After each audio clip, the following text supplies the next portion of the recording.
Now that we have the components for the lander model, we're going to go ahead and we're going to texture them. I'll start by marquee selecting all the components.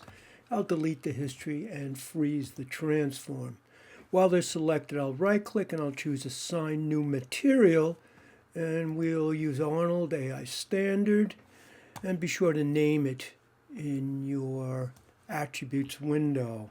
I've selected the cube body and I'm going to go to UVs and I'm going to choose automatic. And I'll go to my UV editor, and in my editor I'll right click, hit F on the keyboard, and I'm going to use a UV editor to sew these together into one piece. So I'll right click and choose edge. I'll select an edge, cut and sew, move and sew. And I'll just do that for each of these so I have one kind of a cross shape.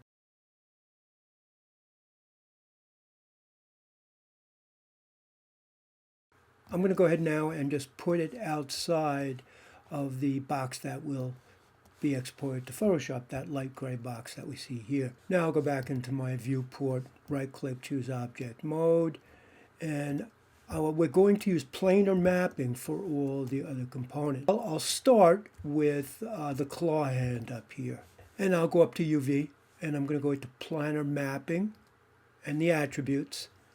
And I have to determine what axis that this will go on. So for me, the z-axis is perpendicular to the model, so I'll go ahead and set it for Z, and I'll hit apply.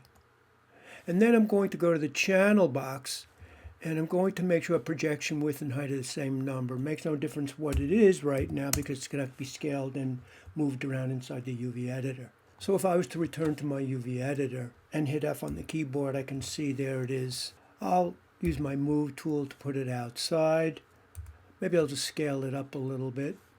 And I'm going to do the same thing for all the other elements. I'll return to my perspective view.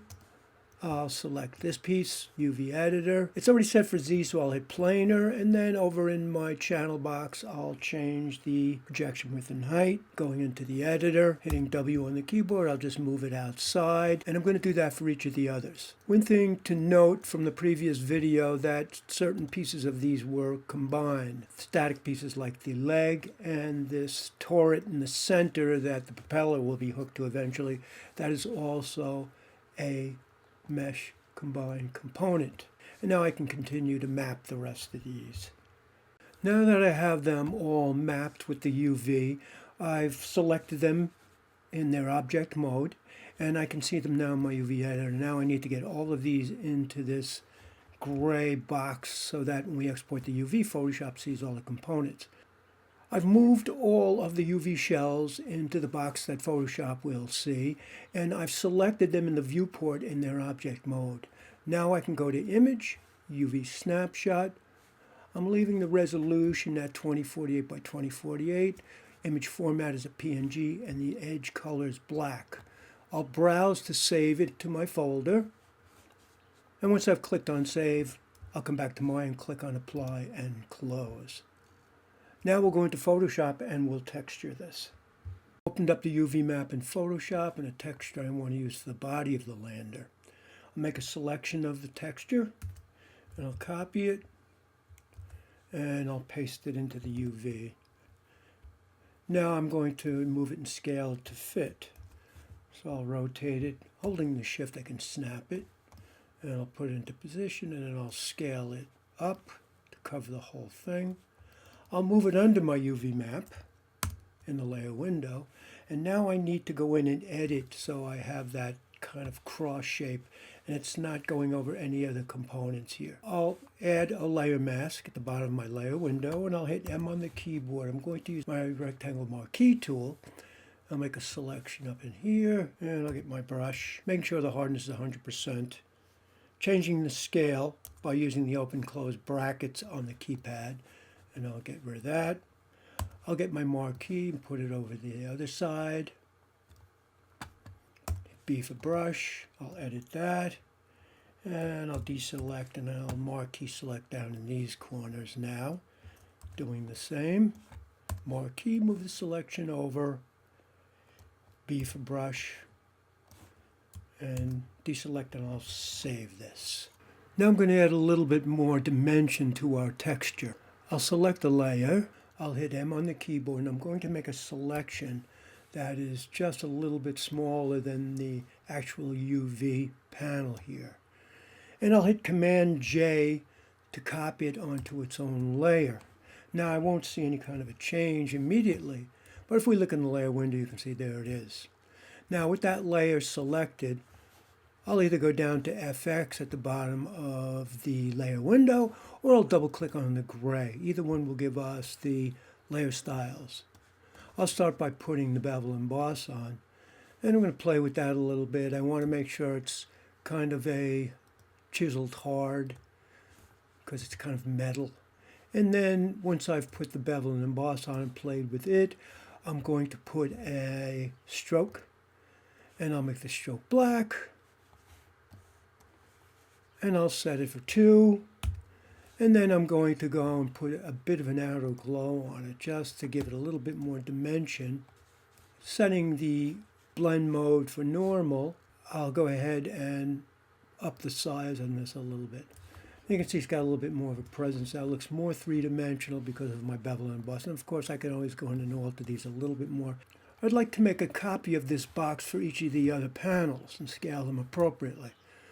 So I'll go to the layer window, I'll right click and choose duplicate layer, click OK, and I'll move that one to the same panel that's in the middle. And if I wanted to now, I could hold the Option and Shift and then drag, and I can do it that way. So I'll scale this one to fit that box. And I'm going to do this for all of these, and then we'll come back and proceed with the next step. I've placed a layer underneath the template, and I will go to my swatches, and I'm going to pick a gray. I've made my red 215, green 215, and blue 215. I'm going to hit L on the keyboard. I'll use the polygon lasso tool, and I'll just go in and make a rough selection around all these areas. And then I'll fill that with gray with the paint bucket by hitting G, or Option or Alt Delete on the keyboard. I'll deselect and save. I'm going to do that for each of these, and then we'll put some rivets on it afterwards and maybe some highlights of color in some of these pieces.